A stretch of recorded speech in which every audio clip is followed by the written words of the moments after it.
Hola gente bonita, muy buenas tardes, son las 6 y es el horario habitual de NutriPeople.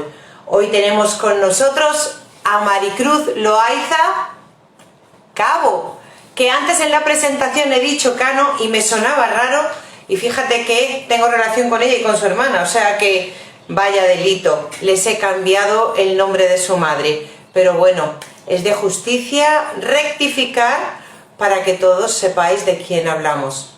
Hablamos de la cabeza de Mediando Soluciones, que ya está por aquí. Vamos a invitarla a que entre y podemos comenzar este cafecito con ella. Tan interesante que a las dos nos puso en una tesitura importante, nos puso la vida patas abajo, patas arriba y nos dio una nueva. Y por aquí aparecerá en cualquier momento porque estamos viendo... se nos ha ido. Hola Jessica, bienvenida. Se nos ha ido nuestra invitada. A ver, que ha tenido alguna... Vamos a dejarla que entre nuevamente. Voy a buscarla yo por aquí porque creo que está. Sí, yo le voy a dar paso ya mismo. Últimamente están pasando cosas con las entrevistas al principio que a mí me encantan porque me ponen a prueba. Maricruz, estamos viendo tu espejo. ¿Dónde estás tú? Aquí. Digo, Maricruz se me ha ido. Bueno, pero esto es magnífico porque esto se llama profesionalidad. Ver que tiene hasta el background con su logo, con su nueva vida. ¿Qué tal me escuchas, Maricruz? Perfectamente. ¿Y tú a mí? Fantástico. Súper bien. Muchísimas gracias. Tenemos a la persona que nos unió también detrás de las cámaras. Está Jessica de la Cruz ahí. Y quiero agradecer esta conexión porque realmente gracias a ella tú y yo nos hemos conocido y nos hemos propuesto hacer este directo y lo que Dios tenga en nuestro camino de aquí en adelante. Así es, exactamente. Muchísimas gracias por aceptar esta invitación. No, gracias a ti por el interés, por la oportunidad y sobre todo porque es una ventanita, es una voz que le vamos a dar a un tema tan interesante y del que yo tengo una opinión muy particular que seguramente compartimos en muchas cosas. Y gracias a Jessica de la Cruz que está allí con nosotros y que propició justamente ese encuentro porque creo que también está identificada con este tema. Totalmente. Bueno, yo primero quiero que la comunidad te conozca a ti, ¿vale? Sepa quién eres tú, de dónde vienes y bueno, todas las entrevistas de NutriPeople van dirigidas a ver de qué manera vosotros, los seres nutritivos que estáis sobre el universo y que atravesáis mi vida, podéis también nutrir la de las personas que nos vean hoy en directo o que nos vean más adelante en diferido. Entonces, me gustaría que nos contases quién es Maricruz, de dónde viene, ¿vale? Y cómo llega a España. Pero me gustaría que nos hicieses un pequeño relato de la infancia, adolescencia y juventud de Maricruz para que la gente conozca a la mujer que hay detrás de esa preciosa sonrisa. Gracias.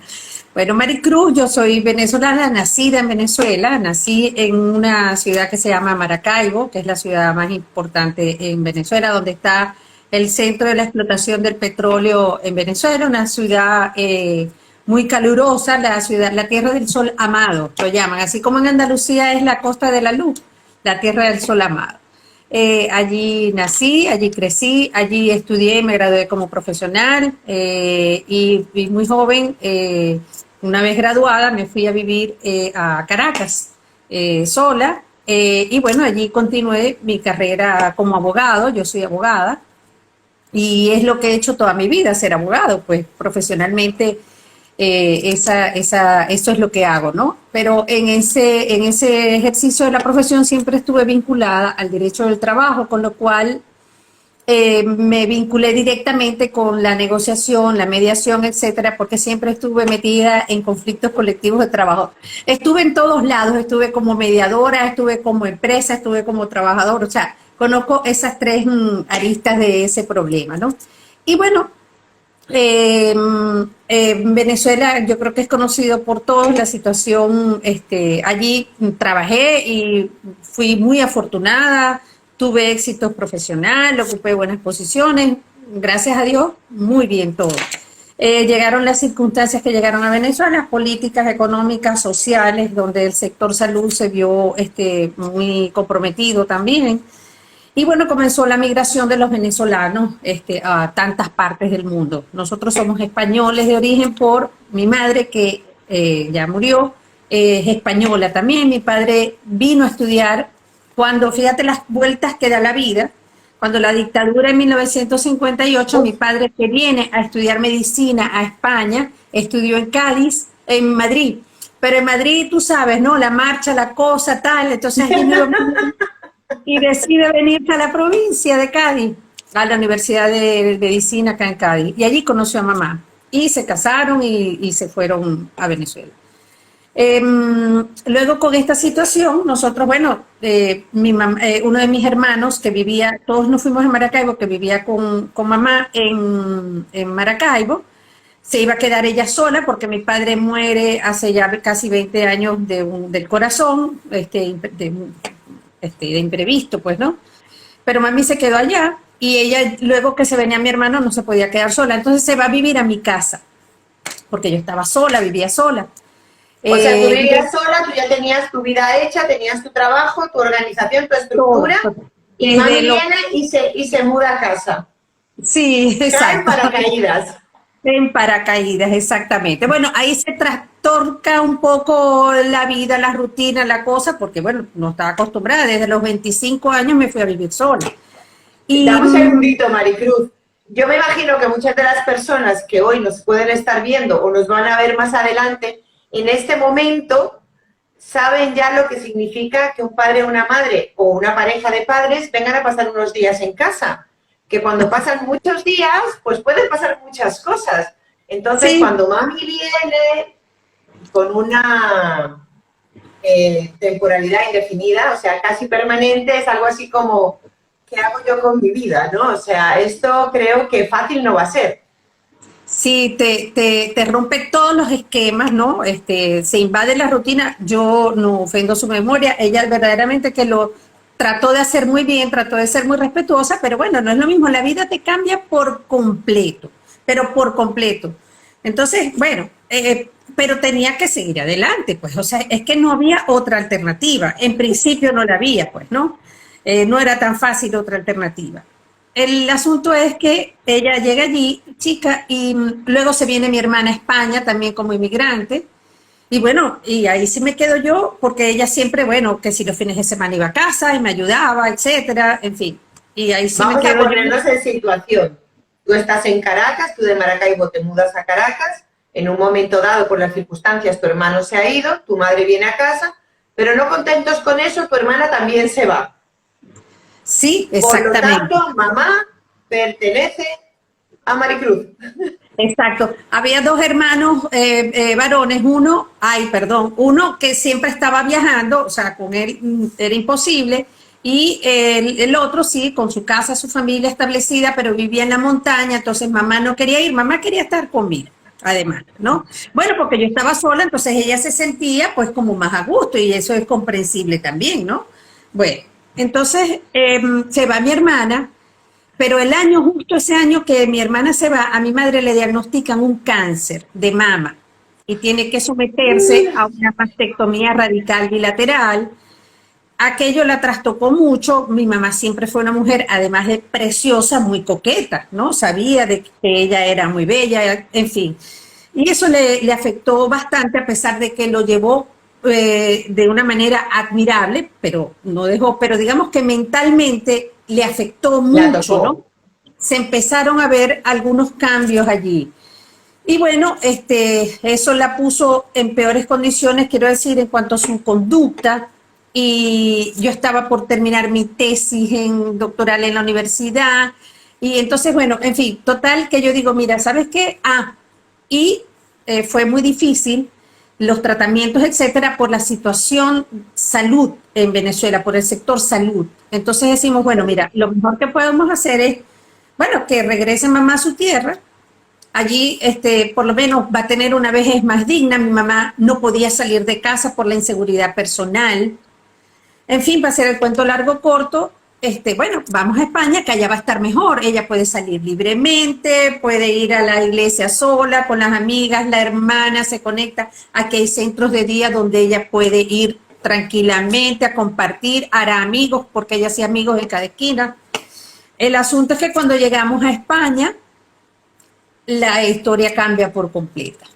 Porque desde justamente en la introducción yo comentaba eso, ¿no? Como un viaje que se hace con una ilusión. Así es. A partir de esa llegada a España, todo cambia. ¿Cómo cambia, Maricruz? Así es, fíjate que incluso ese era el plan con mamá. Y mi plan era, bueno, yo me voy a tomar mi año sabático. Yo había estudiado, ya yo había venido en 2 ocasiones a hacer posgrado aquí a España y hacía mi turismo académico por Europa.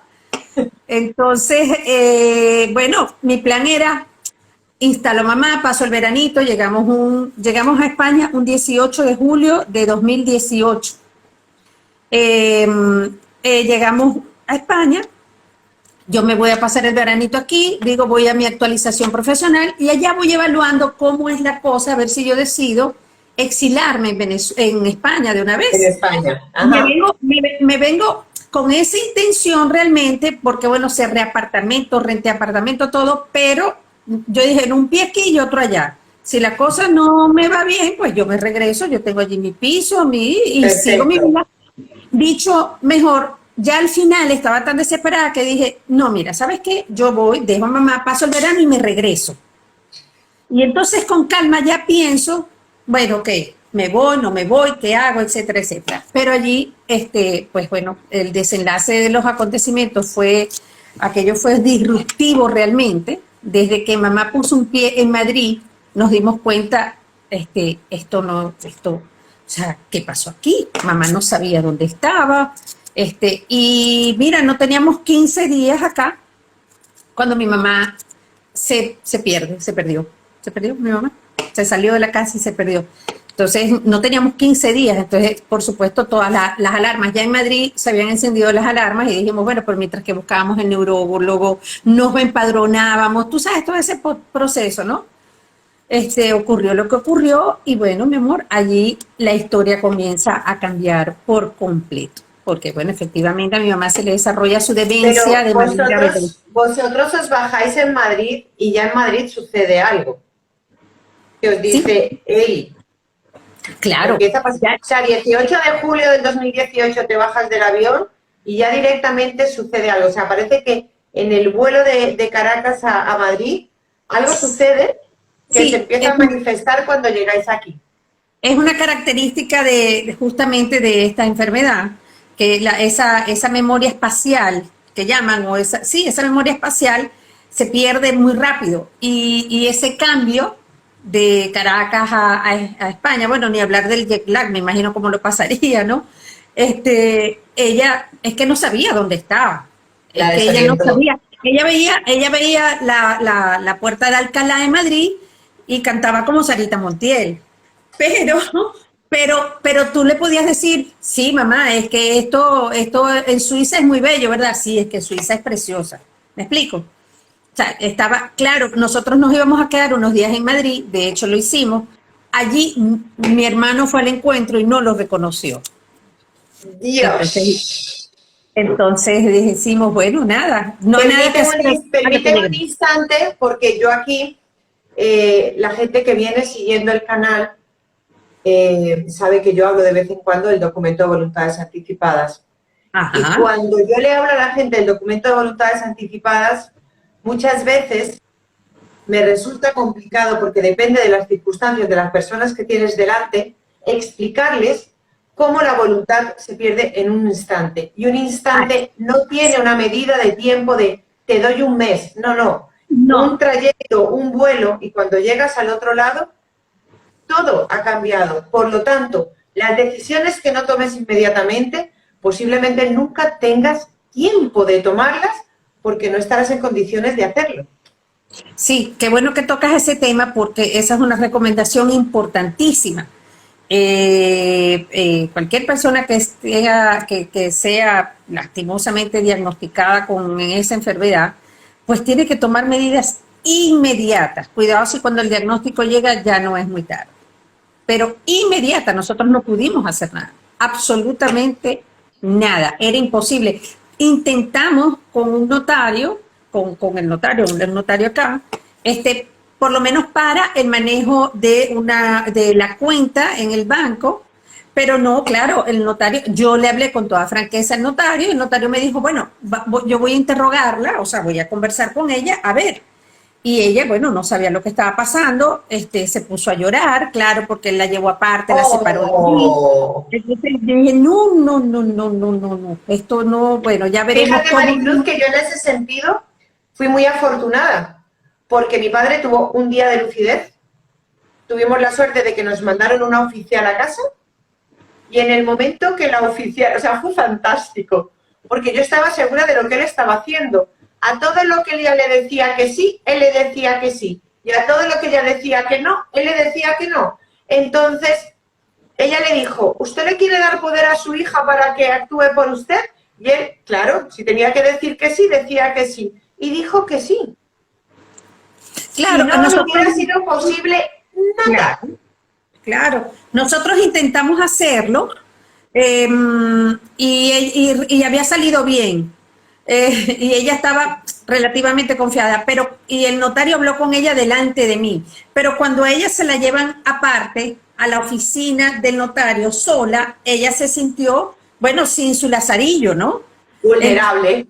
Exactamente, entonces nada, se puso a llorar y el notario dice, así no puede firmar. Le dije, pues no pasa nada, que no firme, yo tampoco la voy a obligar a firmar.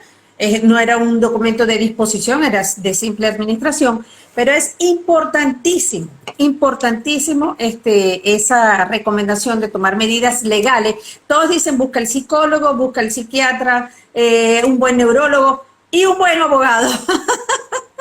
Totalmente, totalmente. O sea, definitivamente hay ciertas situaciones, pero a mí me sucedió lo mismo. Yo no tenía ni idea, o sea, yo también iba ciega. Yo era la lazarilla de una persona que no tenía ni idea cómo tratarla. Simplemente yo basé todo en mantén una buena sonrisa, que una buena sonrisa va a abrir puertas, nunca te las va a cerrar, y haz todo con amor. Sí, sin duda. Nosotros, sin embargo, por ejemplo, en Venezuela, en Caracas, antes de venirnos, que ya ella acusaba despistes, etcétera, allí sí logramos hacerlo, porque claro, ya tenía propiedad en Venezuela. Entonces, eso sí se logró hacer. Magnífico. No fue tan fácil en el sentido de que ella, claro, como una de las manifestaciones iniciales de la enfermedad es que casi que ven enemigos en todos lados, ¿no? Entonces, bueno, yo le decía, mami, el poder para todos, todos los hijos, tal, por esto, porque tú viajas, porque ya sabes, bueno, a veces hasta le contábamos una historia. Y finalmente ella accedió a otorgarme el poder a mí, con facultad de disposición, y entonces yo sustituí en mis hermanos con esa misma facultad, ¿no? Claro. Y bueno, todo se hizo perfectamente legal y el día de la firma estaba medio, tú sabes. Sí, señor, sí, señor. Y es que no, y es que la enfermedad no se detiene. No hay mejoría posible, no es que puede ocurrir, como dices tú, puede llegar un momento de lucidez que lo tienen a lo largo de la enfermedad, pueden tener instantes lúcidos, pero es eso, nada más. Nada más. ¿Qué sentiste en el momento que eso que suponemos, ¿no? Porque estamos cabalgando suposiciones que está claro que van hacia una enfermedad que es una demencia, que va a desembocar en un Alzheimer, pero el día que te dicen, mamá tiene Alzheimer. Ah, mira, lo que pasa es que esa historia tiene historia, porque yo tuve una experiencia, una amarga experiencia acá en España. Y en eso de lo que no hemos hablado todavía, pero que vamos a hablar, allí está dicho. Una terrible experiencia y lo denuncio. Es decir, Y parece porque eso me llevó a estudiar. Yo siempre he sido, yo no voy a decir que soy ratón de biblioteca, ni mucho menos, pero siempre me gusta documentar, ¿no?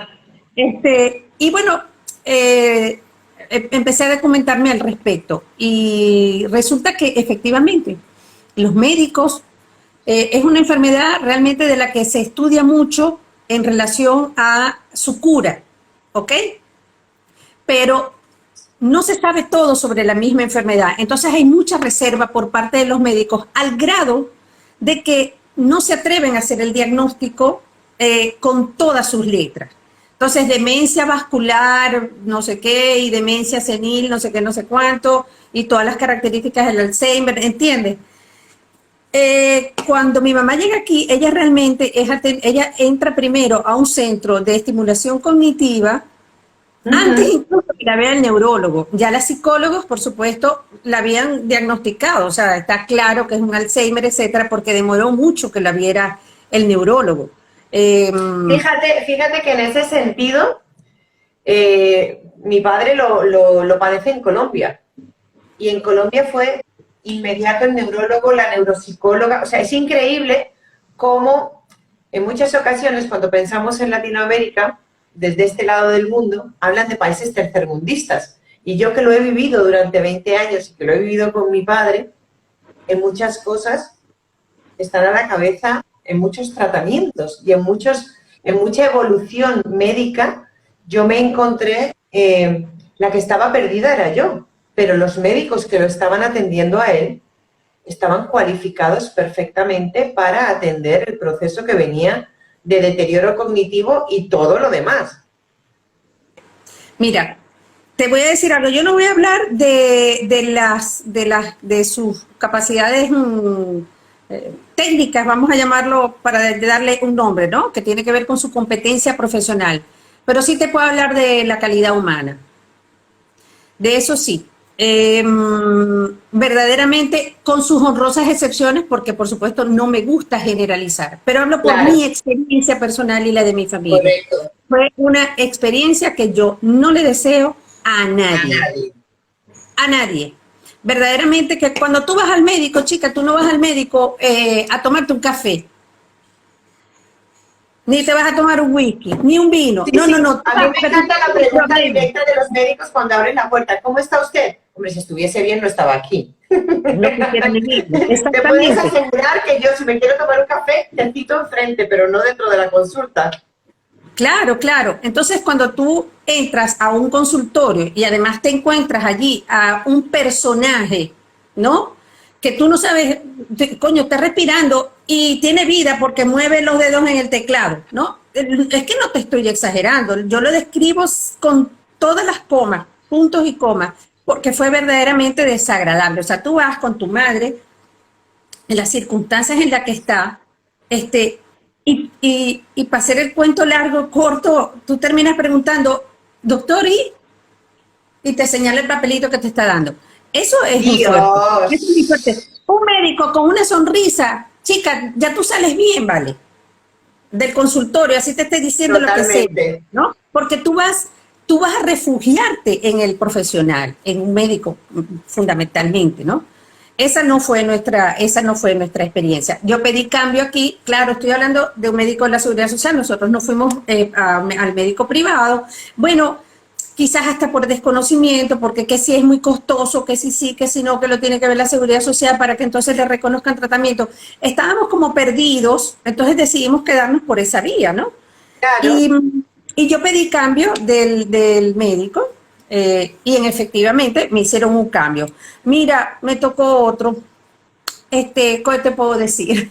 Por lo menos conversé un poquito más con él. Sí, ciertamente conversé un poquito más con él. ¿Y qué hago? Bueno, mira, primero va a ser contención verbal, después contención física. Yo, pero ¿qué es eso de, o sea, no entiendo, no quiero entender, o sea, de verdaderamente que una experiencia no fue la mejor experiencia. O sea que no encontraste de ninguna manera ninguno de las dos personas que te tenían que atender que te dijera, mira, tu madre tiene demencia, la evolución de la enfermedad es esta, y esto es lo que tenemos que preparar porque lo que viene no Ni es una palabra, lo que, o ni sea, una nadie palabra. sabe lo que te tienes que esperar. Nadie, por eso, no, nadie.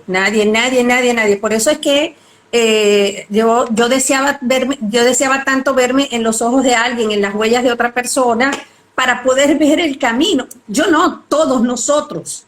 Además que tú estás en una condición de inmigrante, a pesar de que cuento con una familia hermosísima aquí, la familia de mi mamá, bueno, pero cada quien en lo suyo, recibí mucho apoyo, bueno, el apoyo que te puede dar la familia como tal, ¿no? Pero es que ellos también son, o sea, ellos tampoco tienen experiencia en esto, pues, ¿no? No, no, cuando una persona con Alzheimer o con una demencia entra en casa, en el trayecto de un vuelo, nunca te has esperado ni nunca nadie te ha informado que esto puede suceder, que puede suceder en una milésima de segundo, que Sí, cuando comienza no hay vuelta atrás, que la evolución es infrenable, no la puedes parar y no es a mejor. Nadie te explica eso nunca en la vida y nunca te esperas. Por eso cuando yo estaba haciendo el post que tú me dijiste vamos a hacerlo tal y cual, yo decía, es que solamente escuchar la palabra Alzheimer, es que se te ponen los pelos de punta y dices, Dios, que eso nunca entré en mi casa. Pero la gente que lo piensa y no lo ha vivido no tiene ni idea de lo que sí. significa. Es correcto, es correcto. Y eso trae consigo muchísimas cosas, que es bueno, primero lo que vives, cómo te cambia la vida dentro del hogar, ¿no? Por completo. Mira, lo que pasó en Caracas cuando ella se fue a vivir, eso fue un detalle, al lado Eso de fue lo un que aquí. regalo. Eso fue un regalo, exactamente, ¿no? Y es una lección también, porque es que vivir esta enfermedad te deja muchas lecciones en la vida, muchísimas lecciones. Yo no digo que otra enfermedad no, por supuesto, cada una deja su lección, pero esta deja unas, mira, muy importantes en todo sentido, tanto por lo que ves en el enfermo, o porque tú dices, Dios mío, si eso ocurre, qué terrible, ¿qué tengo que hacer yo ahorita? Entonces, ¿no? Como digo yo, no esperes perder la conciencia para vivir tu esencia, ¿no? Correcto. Entonces, y lo que le deja a los familiares también, ¿no? Que tú ves ese declive de la vida, pero de una manera como tú lo acabas de decir, que es así. Conozco algunos casos porque eso me llevó a mí a tratar con muchísimos familiares de enfermos y me dejó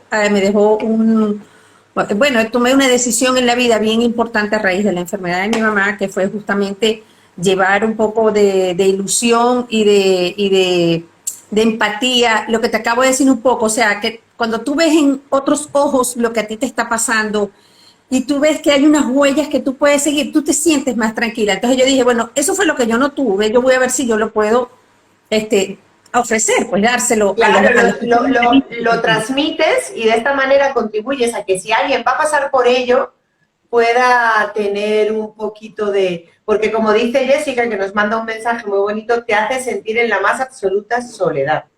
Soledad, así es, y te hace sentir en la soledad porque, ¿sabes qué? Porque los mismos familiares se reprimen. Estamos hablando de demencia, de un comportamiento eh, que va en contra de las estructuras sociales. Es que es totalmente irregular, es totalmente sorpresivo, cada día hace una cosa, que se desnuda en la puerta de casa, que quiere salir corriendo, que se sienta, se Exactamente. duerme todo el día, que en un momento dado hasta en casa se pierde Ajá. y todo lo que era una estructura cae.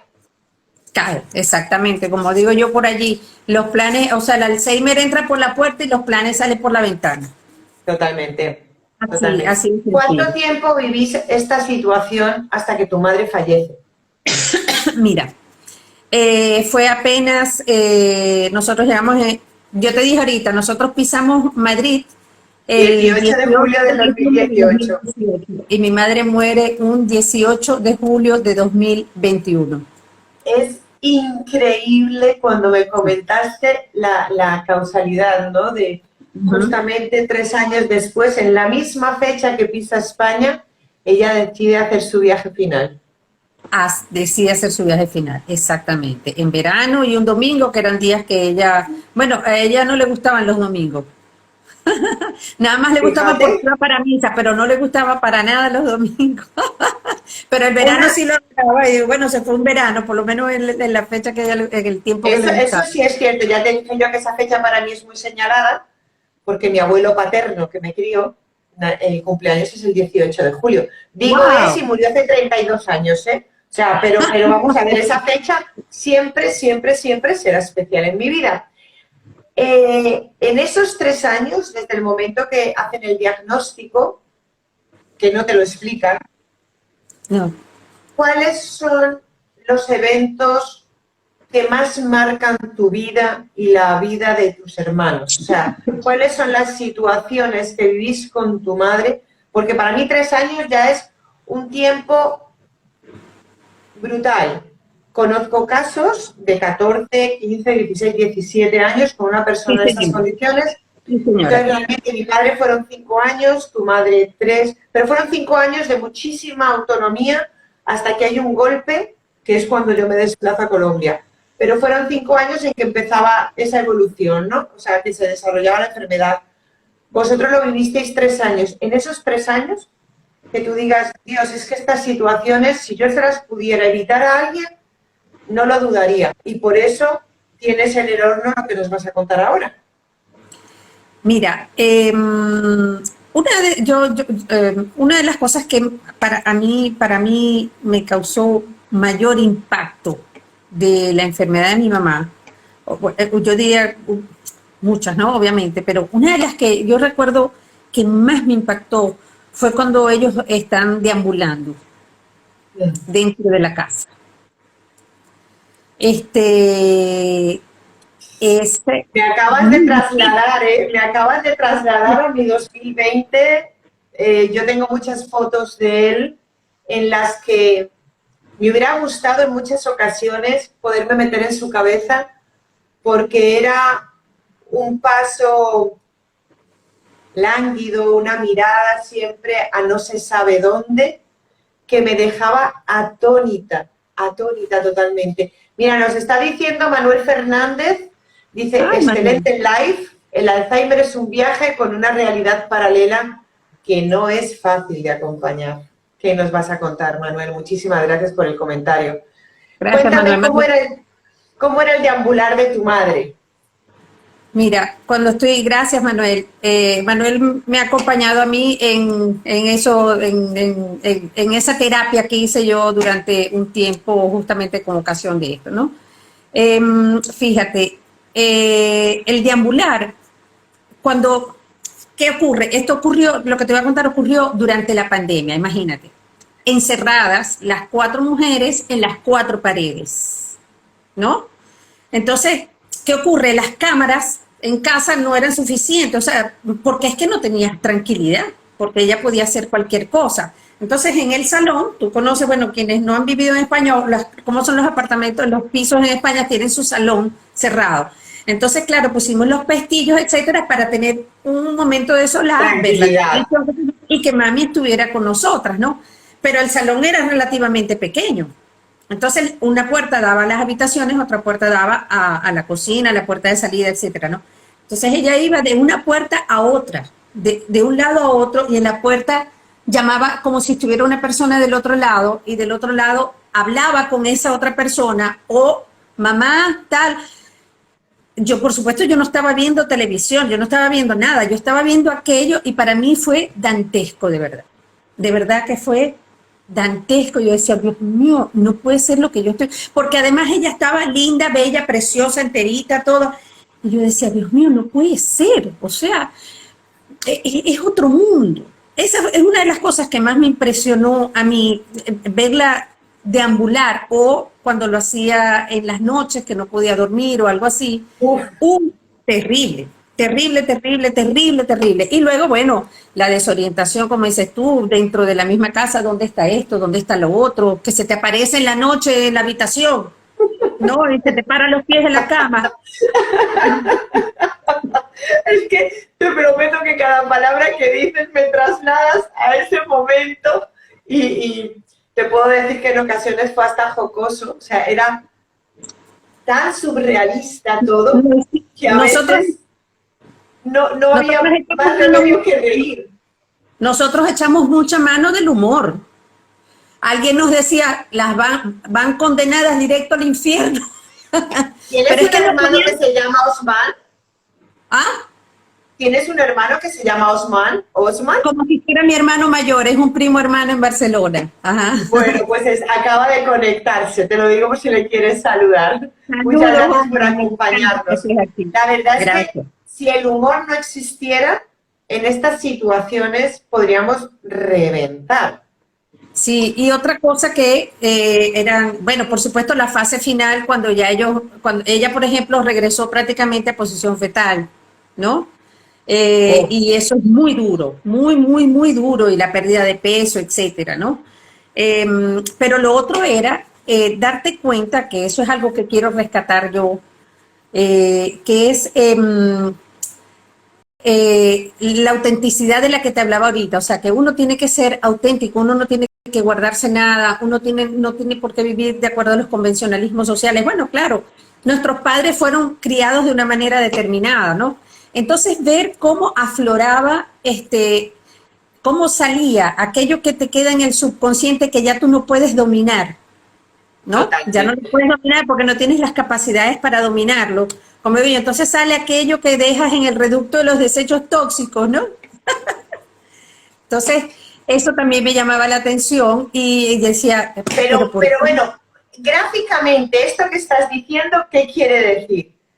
¿Qué soltaba mamá por esa boca que no se quedó con nada y se fue más a gusto?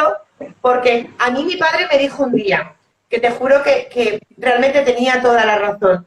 Lo No, bueno de nuestra casa en Colombia es que tenía el garaje, daba una esquina, una reja, y luego se aparcaban los coches y detrás de los coches estaba la reja de entrada a la casa. Claro, su intención de salir a la calle era permanente.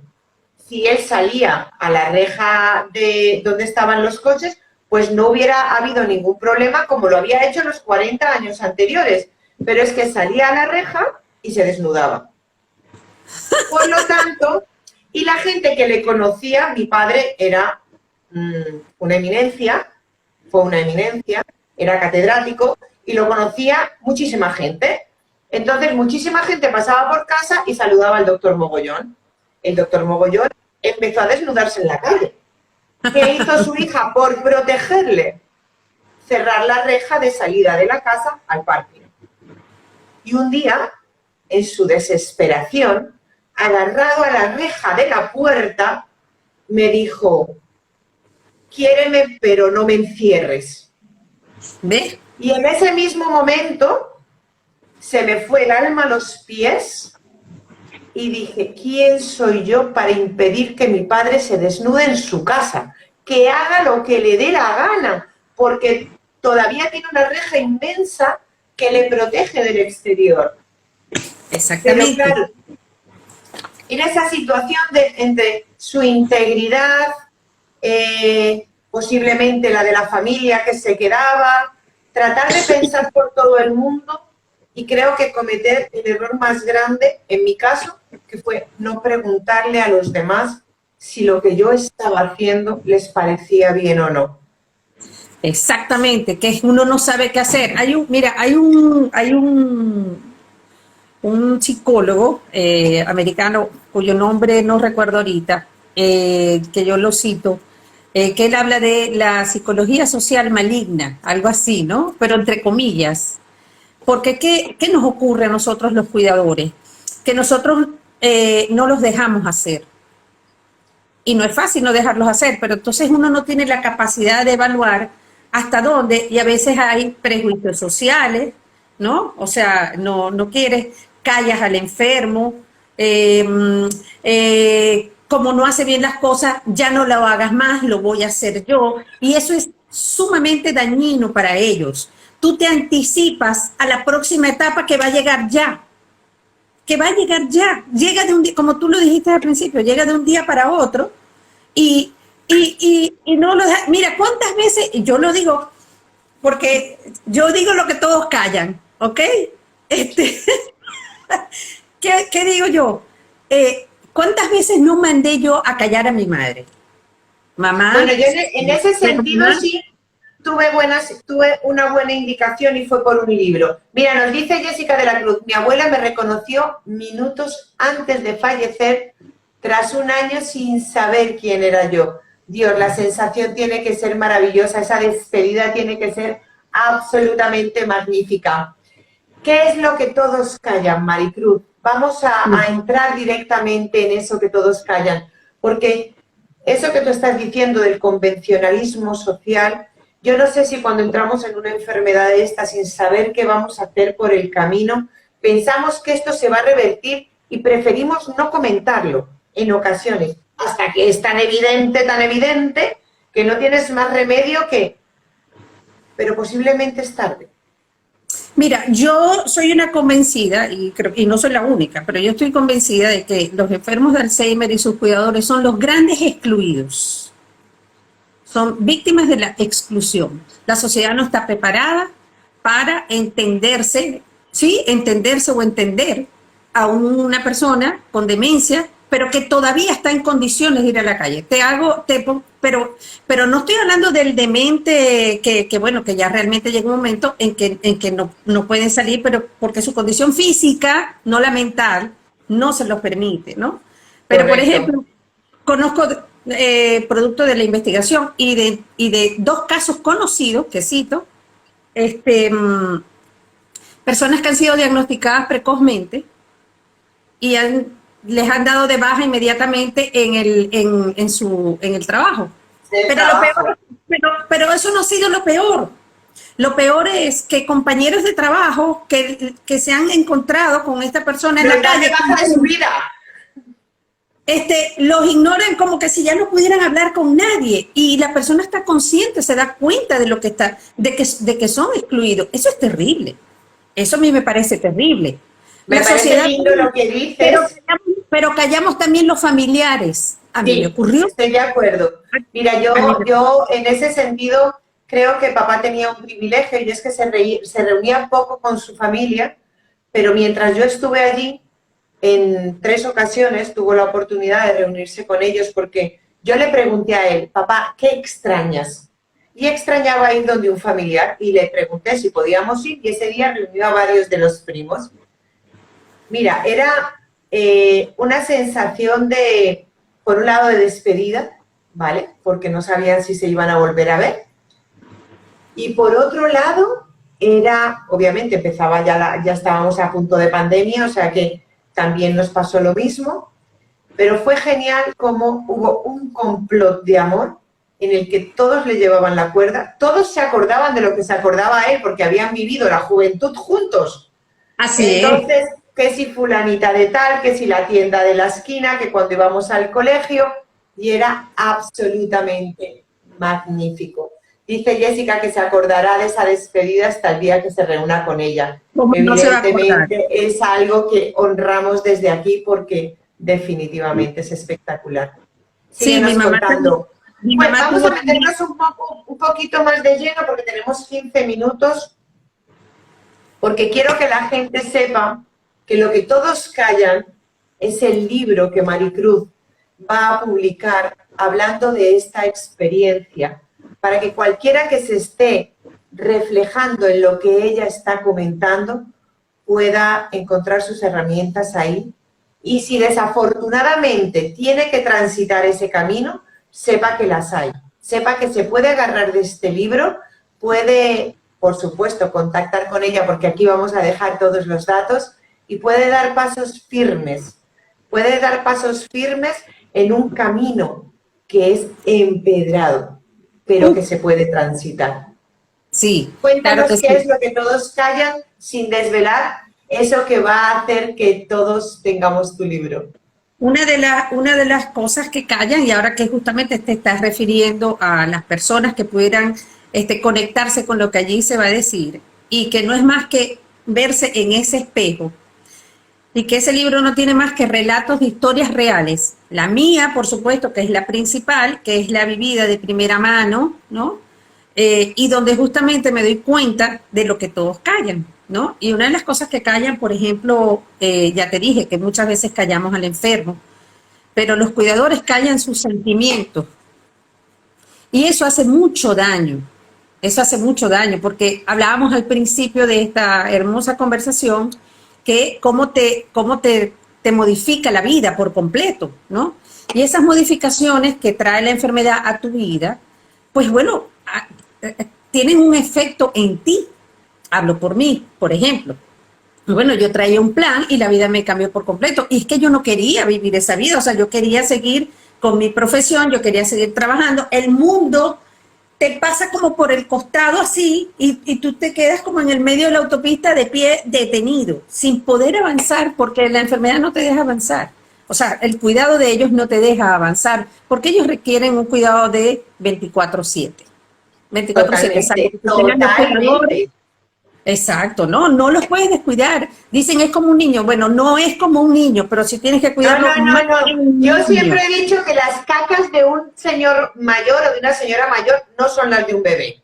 Como la envergadura de un adulto, exactamente, ¿no? Yo Exacto. siempre lo he dicho con las cacas porque es lo más gráfico, lo más desagradable que se nos pueda ocurrir, pero que realmente cuando te ves en la posición de atender a tu padre o como en tu caso a tu madre, no es una cosa que nos genere desagrado, pero tenemos que tener en cuenta que es una situación complicada. Claro, y además al niño, el niño va creciendo y va aprendiendo, ellos van desaprendiendo, porque ellos Totalmente. es que no, por más que los pones a hacer lo mismo, pues bueno, es eso mismo que está, hasta que llega un momento que ya no lo pueden hacer más, ¿no? Entonces, bueno, ¿qué callan? Callan los sentimientos, porque cuando tú eres cuidador, bueno, no en balde la ciencia, que yo lo digo muy claro en el libro, aquí no está hablando la ciencia, está hablando un cuidador, ¿ok? Que quede Totalmente. eso bien claro, Sí, ¿ok? sí, sí, sí, sí, sí, de acuerdo.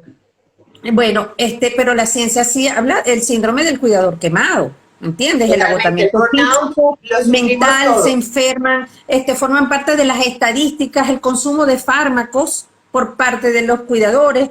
Bueno, yo fui al médico por todo el cuadro que tenía yo y lo primero que me Uf, recetaron fue el fármaco y eso fue lo que me hizo reaccionar. Yo dije, yo no quiero formar parte de las estadísticas. qué bien lo Entonces, hiciste. Mira, nos dice ahora Lucía. Hola, estoy enganchada con el live. Me tiene atrapada las anécdotas que comentan. Son muy parecidas a la realidad que hemos vivido con mami. Eso me conecta mucho y me hace entender y aceptar mejor la situación de mami. Gracias ahora Lucía. Realmente lo estamos haciendo por vosotros porque nosotras ya hemos transitado la enfermedad, sabemos de lo que os estamos hablando. Como bien decía Maricruz, lo hemos vivido en primera persona. Nos encontramos sitiadas. Mariluz se encuentra en una avenida de 2 carriles y ella en medio. Yo sentí que me pasaba una pisonadora por encima. O sea, era algo tan desconocido y te conviertes en cuidador principal porque quieres tomar el control de algo que es incontrolable. sí. Incontrolable. Sí, sí, y eso es un error también, ¿no? Eso es un error que cometemos los cuidadores, que lo cometemos en nuestra vida diaria, ¿no? Pero es que Correcto, esto es un drama, correcto. que es que queremos controlar las circunstancias y las circunstancias no las podemos controlar, o sea, somos nosotros los que tenemos que cambiar frente a las circunstancias, porque las circunstancias son las circunstancias, ¿no? Entonces, en el caso de la enfermedad del Alzheimer, pues tú no puedes cambiar absolutamente nada, la casa la tienes que Nada. adaptar a ellos, tú te tienes que adaptar a esas circunstancias, ¿entiendes? Bueno, Entonces, os comento la cosa es que la cómo lo comunidad, ¿Cómo? el libro de Mariluz se llama Lo que todos callan. El Exacto. libro que está escribiendo la que está presentando hoy NutriPeople se llama Cómo vivir con un enfermo de Alzheimer y no morir en el intento, porque como bien dice Maricruz, cuando quieres tomar el control de todo, es tanta la tensión, la presión, las frustraciones diarias que terminas enfermando. Así es. Y al final terminas encontrando un cómo llevar la enfermedad de modo que, aunque te arrastras siempre un poco, pero puedas mantener tu integridad para poder mantener la del otro. Sí, que no te lleve Marilu, porque dinos un poquito más de lo que todos callan, porque quiero que la gente que hoy nos está viendo, aunque todavía no tenemos la portada del libro, te invitamos a que nos lo presentes cuando esté, seguro que porque sí, en cuando definitivamente es un tema que a muchos interesa Y al que no le está llamando la atención, puede que un día le toque la puerta. Sí. Y en ese momento necesitará volver a verte, a ver este live, y buscará ese libro corriendo para tener herramientas. ¿Qué es lo que todos callan? Callan, como te digo, como ya hablé al principio, callan los médicos por el temor que existe justamente al diagnóstico cuando realmente tiene que ser, bueno, si alguien tiene que ser franco sobre lo que viene, son justamente los médicos. En el libro hablo también de lo que viene, o sea, a qué te vas a enfrentar, paso a paso, lo que tienes que hacer, cómo hacer, por lo menos cómo hice yo, mis errores y mis aciertos, por Muy supuesto, bien, ¿no? muy Porque bien. con los errores aprendí, justamente. Ahí Total. digo lo que no, hay un capítulo que es lo que no debes hacer, más o menos, ¿entiendes? ¿Y, qué es ¿Y por qué callan? Mira, producto de los talleres, esto dio origen a unos talleres que yo dicto a los familiares que se llama la ilusión, Dios mío, cómo rescatar la ilusión a través del caos, ¿no? Entre el caos y la enfermedad. Bueno, en esos talleres tú te das cuenta cómo todo el mundo comienza diciendo que, bueno, que la llevan muy bien, que tal, que esto, que lo otro. Y el taller termina todo el mundo llorando, o sea, que, ¿puedo decir una palabrota? ¿Puedes Aquí. decirla? Bueno, terminan puteando la vida. ¿Entiendes? Entonces callan lo que sientes, callan esos sentimientos y hace muchísimo daño silenciar lo que sientes. Callan también los conflictos que hay entre las familias, entre hermanos, entre hijos que no atienden a los padres y dejan la carga a uno solo. Ese no fue mi caso, a mí me tocó, bueno, por las circunstancias, pero también quién te elige a ti como cuidador, lo decidiste tú realmente, ¿entiendes? Entonces callar los sentimientos, hablo de los sentimientos del enfermo, calla la sociedad, ¿no? Que no termina de darle cabida, pero somos muy responsables nosotros sobre eso. Y bueno, un poco cómo conducir, cómo prepararnos para eso que viene. Y finalmente, pues, cómo logré yo salir de, porque yo llegué a tocar fondo muy abajo, y cómo logré yo ir adelante, porque bueno, era eso o morir en el intento, como lo acabas de decir.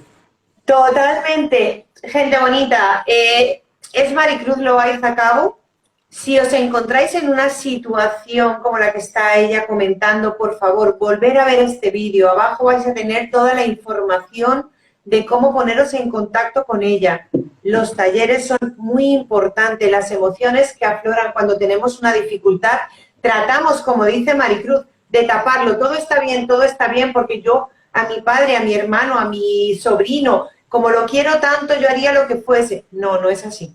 Todo eso que escondemos está metiéndose ahí y está haciendo la lava del volcán que cada día está más caliente, y en el momento menos indicado de ¡boom! ¿Y quién se tiene que llevar todo eso? Si lo logramos coger a tiempo y empezamos a enfriar esa lava, podremos incluso, porque está claro que cuando las emociones suben, la razón baja. Así Por lo tanto, actuar de la mejor manera, siempre lo vamos a hacer de la mejor manera, con las herramientas que tenemos, aunque nos equivoquemos. Pero si encontramos personas como Maricruz, que encima se toman el trabajo de escribir un libro, que no es un libro científico, escucharlo porque está muy claro. Nosotras escribimos nuestra experiencia. Así es. Para que vosotros, como nosotras, ella es abogada.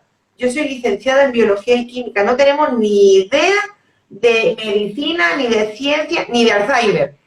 Pero nos lo encontramos un día y nos lo tuvimos que comer. Así es, con patatas. Con patatas. Exacto. Pero le hemos dado la vuelta al asunto. ¿Y tú hoy a qué te dedicas? Porque no quiero que te vayas. Ya sabemos que lo que tenía en el horno no era el bollito, no era un embarazo. No, el embarazo de Maricruz Loaiza Cabo se llama Lo que todos callan, y lo presentará aquí con nosotros en cuanto esté listo para que lo compremos. Seguramente, y apoyemos ese proyecto. Pero la abogada que pasa por el Alzheimer de mamá, ¿a qué se dedica hoy en día? Justamente, que ese es otro tema. Yo no pude, de decidir quedarme, yo no podía hacer mi reválida o validar mi título acá, porque son 2 años del posgrado, etcétera, y no podía. Pero como yo hice un posgrado en mediación, aquí justamente en España, entonces yo dije, bueno, nada, pues además esa profesión, las herramientas de la mediación fueron las que yo utilicé justamente para salir del hoyo, para salir adelante. Yo decía, pero bueno, un momento, si yo tengo 25 años o más resolviéndole los problemas a los demás, ¿cómo es que yo no voy a poder resolver mi propio problema? Yo soy respetuosa de los profesionales y uno no lo debe hacer solo, siempre debe acudir a un tercero. Si está por allí todavía el psicólogo, me lo va a reconocer. Te iba a preguntar eso porque yo también, en cuanto volví a España, porque papá falleció en Colombia, yo en cuanto regresé, yo soy una mujer fuerte, lo he sido siempre y he sido una mujer muy decidida, pero inmediatamente busqué un psicólogo. Fue Lucía Rodríguez Pavia, que es mi ángel de la guarda, y la busqué porque sabía que podía llegar ese momento de debilidad. Y antes de que llegase, y fue un proceso precioso, ha sido un año de terapia, de duelo acompañado, y yo de verdad que le estoy profundamente agradecida, y un día la tendremos aquí también en NutriPeople, pues la escucharemos. para que comente cómo se transitan los duelos. Sí, yo hice mucha terapia con el libro también, escribiendo. Mi mamá, bueno, no tiene un año de que murió, y hice mucha terapia. Paré muchas veces el libro porque fue demasiado fuerte, lloré muchísimo haciendo el libro, pero bueno, me sirvió, como me dijo el psicólogo, me dijo, mira, prácticamente acabas de cerrar el duelo, pues al terminar el libro. Pero hace rato decía algo, ¿no? Justamente de ir adelante y de la importancia de conocer las herramientas o contar con las herramientas a tiempo, porque la enfermedad no se detiene, no se detiene, avanza más rápido de lo que nos imaginamos. Esa es la importancia del ya, ¿entiendes? ¿Y qué hace Maricruz? Bueno, justamente ahorita estoy con esos talleres de la ilusión entre la enfermedad y el caos. Sigo escribiendo por otras cosas que tienen que ver con esto también. Me encanta porque eso, fíjate que a ti y a mí, algo que nos ha sucedido a partir de la muerte de nuestros padres es que nos han renovado la vida. Exactamente.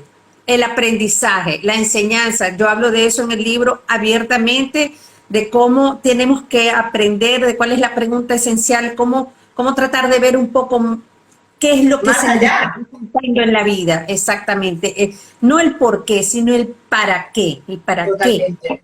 Yo creo que te lo comenté a ti, se lo comenté a Jessica, yo creo que ahí fue donde ella encontró esa unión entre tú y yo, que en el momento que papá moría, yo recibía de sus manos mi propósito de vida y dejé 16 años de actividad inmobiliaria para dedicarme a esto, a hablar de todo el proceso de la muerte, de las voluntades anticipadas, hablar con los niños y con los jóvenes y hablar con personas como tú que le dan vida a la vida. Gracias. O sea, vivamos ahora con conciencia, no esperemos a perderla. Exactamente, exactamente. Sí, señor. Esa es verdaderamente la idea. Yo lo percibo así también, que me iba a imaginar yo, pero si yo más bien yo iba por la calle y decía, aquí en España, decía, ¿y qué estoy haciendo yo aquí? ¿Qué hago yo aquí? Si yo tendría que estar allá en mi tierra, donde vivía también, no es que yo viva aquí mal ni haya vivido mal ni nada, pero entiendes, en esa confusión que trae las circunstancias tan adversas en las que te encuentras, ¿no? Y un poco mirar atrás y decir, bueno, también hay otras desgracias en la vida y bueno, y hay que aprender a sobrellevar, pues, mira, las piedras que te encuentras en el camino, ¿no? Lo que decíamos, es un camino empedrado, voy a parar el directo porque si no Instagram nos lo va a capar y no quiero que se quede sin publicar de inmediato. Y Exacto. Te pido, por favor, te suplico que el día que esté Lo que todos callan a la venta, lo presentemos aquí porque quiero que tu proyecto de vida siga creciendo sin para ninguna darle duda. vida a todos los que nos vean. Así es, gracias Ruth, de verdad que ha sido extraordinario, muchísimas gracias. Jessica, estás por allí todavía, muchísimas gracias está por ahí. Muchísimas gracias a todos los que deciden dedicarle un ratito a Maricruz Loaiza Cabo y a Lo que todos callan. Muchísimas gracias. Hasta pronto. Hasta pronto, chao. Y voy a dejar la conexión aquí. ¿Habéis visto lo que es Maricruz Loaiza Cabo? ¡Qué pedazo de mujer que nos deja Lo que todos callan! Así que seguirnos para ver su libro y mañana está por aquí Lorena Mármol con un alma meraki. Así que